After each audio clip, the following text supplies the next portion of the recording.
So here to react is Florida Congresswoman Maria Salazar. Welcome, Congresswoman.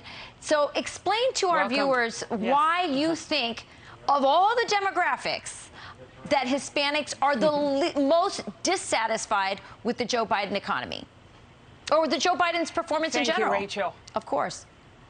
Correct. Performance in general, specifically the border, but let's get to that in a little bit. Because Hispanics, Rachel, we are just like every other American. We want baby formulas on the shelves. We want low gas prices. We want a strong police force to be defending our neighborhoods, because we want to live in freedom. We're not socialists, and we are faith, family, and country. Not only that, we have the same values that are entrenched in the Republican Party: family-oriented, God-fearing, law-abiding, small government. So we're waking up.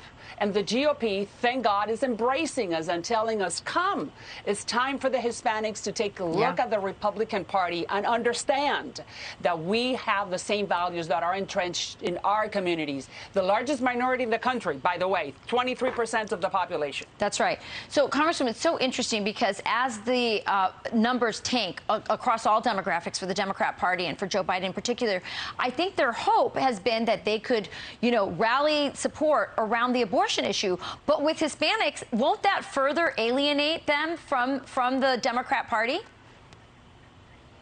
Of course, because we are pro-life. Because I know that there are many, this is a very complicated topic, but we go first for life. And it's entrenched, like, as I said, in our values, in our culture. We're family-oriented. We're God-fearing.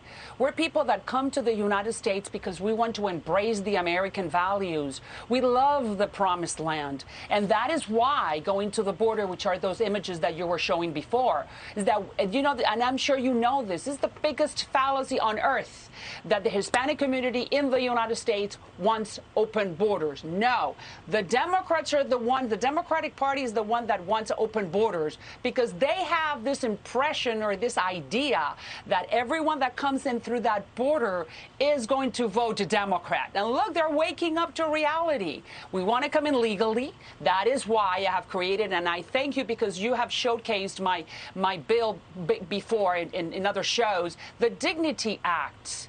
We have presented an immigration reform law, complete immigration reform law, that will stop everyone from gaming the system. Forget about catch and release. Forget about gaming the asylum system. And that is why Hispanics are coming to us. And thank God that we are waking up.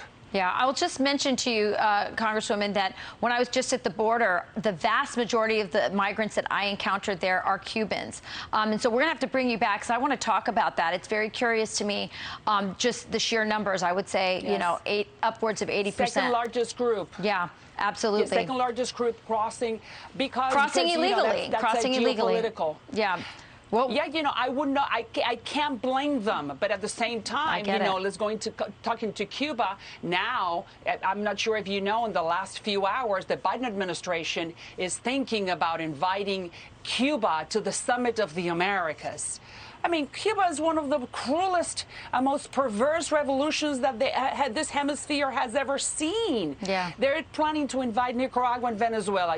Those are dictators. How could you be rewarding people that are brutalizing their people on the streets to the Summit of the Americas in Los Angeles with other presidents who have been democratically elected? Yeah. Unbelievable. It is unbelievable, and we're not talking enough about that.